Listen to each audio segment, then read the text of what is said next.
Hi, welcome everybody to the second episode of the Hope Changes Everything podcast. We appreciate you being with us today, where we talk about education, specifically from a Christian perspective.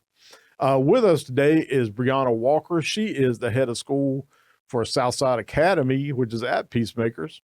And school has 55 K through third graders right now, and they're off to a great start for the year. So welcome, Breona. Thank you for being here. Thank you for the invitation.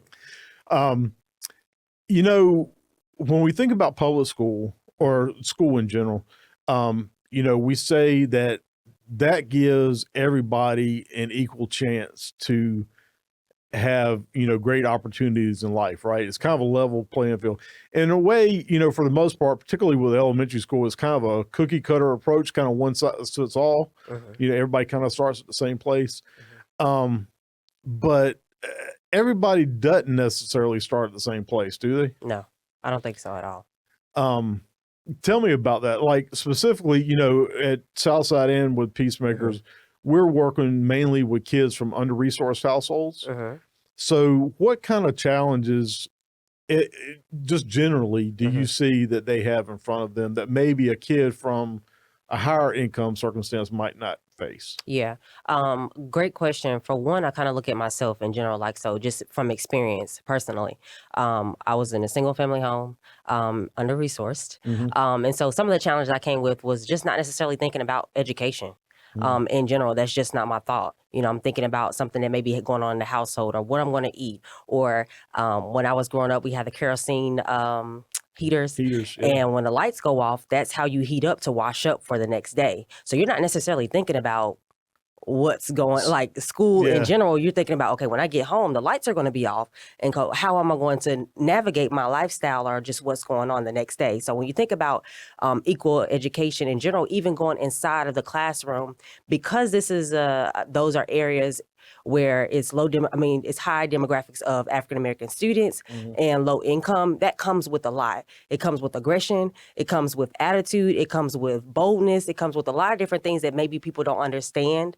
And so a lot of people choose not to go out and serve in those areas. Right. So you have teachers that may not be qualified, or a lot of the increase of substitute lists. So when you talk about equal education, I don't necessarily believe that they do start off with it because of there are so many things that you have to get to before you get to education. Yeah. Even thinking about Southside in general, if I'm honest, we're teaching them how to tie their shoes. Yeah. We're teaching them how to, feel or just upkeeping of what that looks like. And so that's a lot of a mindset change, because in general, I'm just going to go outside and I'm just going to look how I look, not thinking that it has a lot to do with what you think about yourself, a belonging in the space that you are in. So in general, I just think it comes with a lot. And when you talk about equal education from somebody on this side of the road and one from another side, there's totally different backgrounds, totally different pathways. And so you're not the families that may not have to deal with lights, they can focus and prioritize on their children. They can communicate with them. They can sit down and have conversations with them at the table. This other family, they may not be able to, because they're trying to figure out, how am I going to get this next dollar to do this or that to make sure that we survive the next day. So it's not necessarily that the desire is not there. It's more so of, this is what I'm dealt with at this moment, and this is how I have to move and navigate through that space. It's a priority thing, right? It's like, okay, first of all, I got to feed my kids. Second of all, I got to keep the lights on, and then we can talk about whatever else. I saw a stat a little while back that said by age 6, kids from higher income families have engaged in 1,300 hours more enrichment activities, academic enrichment activities, than kids from a low income environment. So it's like you were saying, you've got time to focus on those things. And, I don't know, you might not call it survival, but it's kind of close to that. Absolutely. It is. And we've had kids that, have moved 3 times inside of a year, right? That doesn't give you that feeling of security and safety and all those things. I've had kids, I had a kid that I've been working with since he was 6 years old. That at one point his brother got gunned down in his front yard. You know, I don't know how you do that as a little kid, you know? And, you know, we've had kids come in before and they'll say, you know, well, my stomach hurts. And then you come to find out they haven't eaten since they were at school the day before. Yeah. Right. And so those kinds of things, it's really hard to concentrate on, okay, what math skill am I learning right now? When you've got all those things. A lot of times, you know, it's easy to say, well, it's bad parenting, right? These parents aren't raising these kids, you know, the right way, those kinds of things. But that's not necessarily what we're talking about. And it's more complicated than that. Because if you've got, you know, we were talking about like during COVID when everybody was doing their schoolwork at home, right? If you're a single mom, like you were talking about, and you have 2 or 3 part-time jobs, and now you've got homework to do, am I going to work my job so that the lights stay on, or am I going to do homework? You know, and so the kid doesn't get his homework done.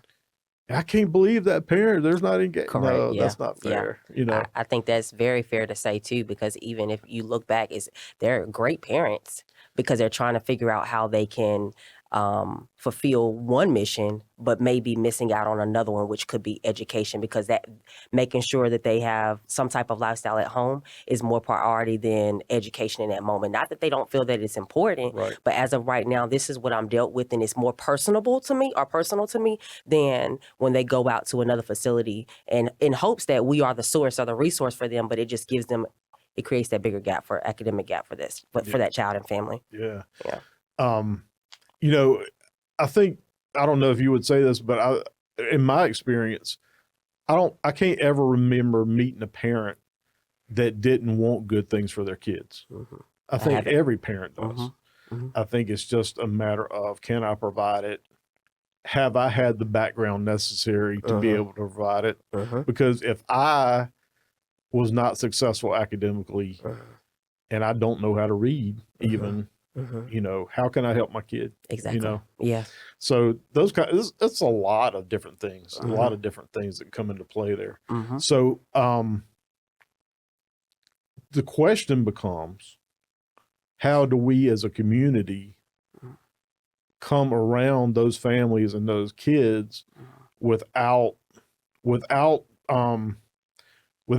getting paternalistic, you know, without looking down on anybody? How do we come around them, and instead of pitying, how do we lock arms with them? And see that the kid has what they need to be successful, because every kid has God-given gifts and talents, right? Yeah. And so we need to see them flourishing in those. We need to see them thriving.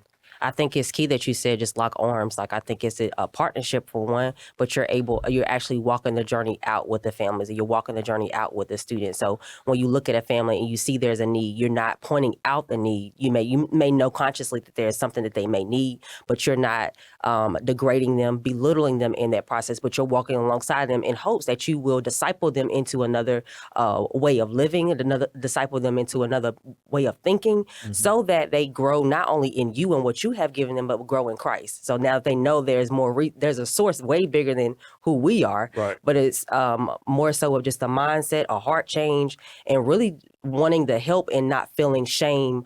And even the other person having pride in what they feel like they have to give to another person, but really walking alongside, and this being a partnership, saying, hey, I know you don't really necessarily have to say it, but just in the way that you do life in general, but I'm going to walk alongside of you. I care that much about you.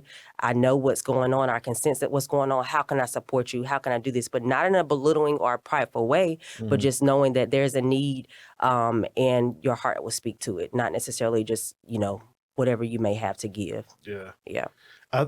And don't you think that to really actually be successful, that kind of partnership has to be consistent? Absolutely. And it has to be long-term. It's key. Yeah. Yeah. You can't come in and fix it in a weekend. I mean, who wants somebody that's up and down? Who's, Right. I mean, and honestly, that's sometimes the lifestyle that, the families live.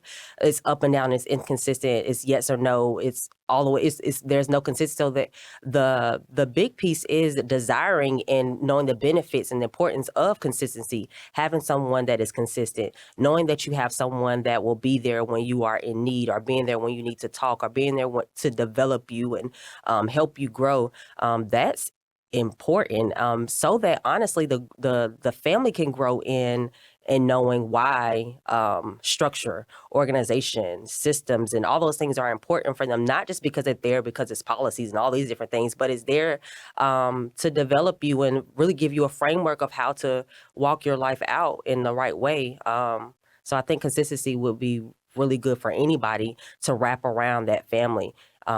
Consistency with just communication, consistency with resources that you may have, consistency with all things, honestly. Yeah. Yeah. I always think we got at Peacemakers, we have the summer program that we do that focuses on reading, right? And we've seen some really great growth over the summers. Average reading score goes up 14 months, and that's awesome. But I always tell people, when we start to really break that number down, I feel like the growth that we see in the kids is not only like increase in skill level in reading, the reading mechanics, that kind of thing. I think a lot of that growth comes from the fact that we are loving on that kid every day, and we are telling them that they are smart, they are creative, they have something to offer everybody else, right? So by the end of that summer, their self-confidence is in a different place. Yeah, I think, even being there to witness it's a safe space for a lot of our children, and something that y'all have cultivated a culture where students are excited about coming to this program. We're ready to go into the Harambe room and really just feel liberated in a space where I can feel free, I can laugh, I can sing, I can do all these things.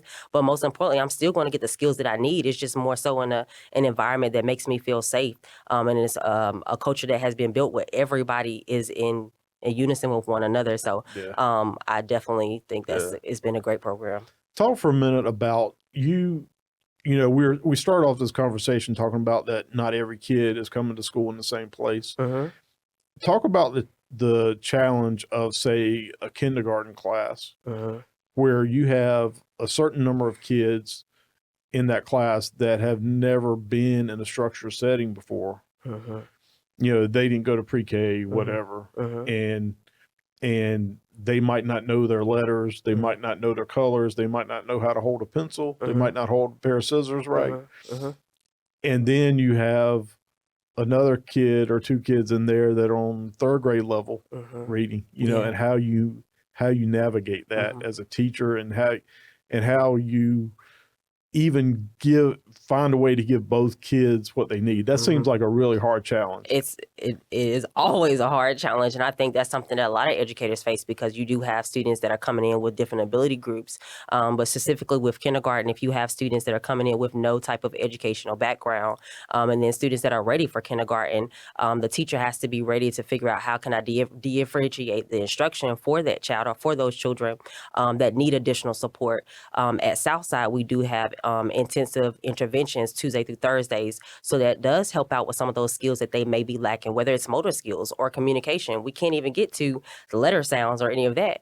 They may be nonverbal right now because they're not used to being around other people. So let's not talk about letter sounds or recognition of letters. Can I begin to communicate? Can I hold my pencil the right way? And so we start interventions out just as simple as that sometimes. And then also being able to enrich and create rigorous, curriculum and activities for those kindergartners that may not be on grade level, but on a first grade level or higher level than where the other students are.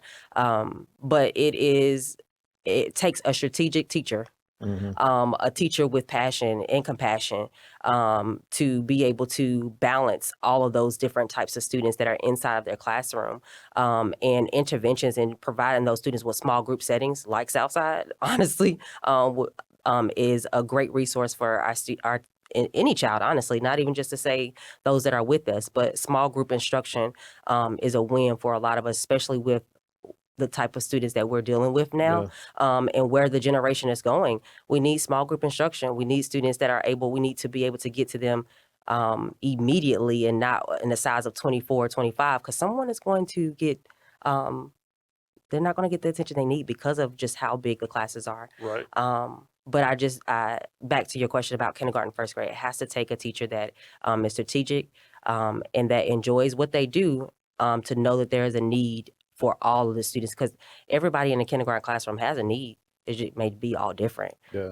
So, yeah. And, I think we need to say too, it might not just be an issue of coming to kindergarten and talking about academics. I don't know my letters, so I can't start reading, that kind of thing.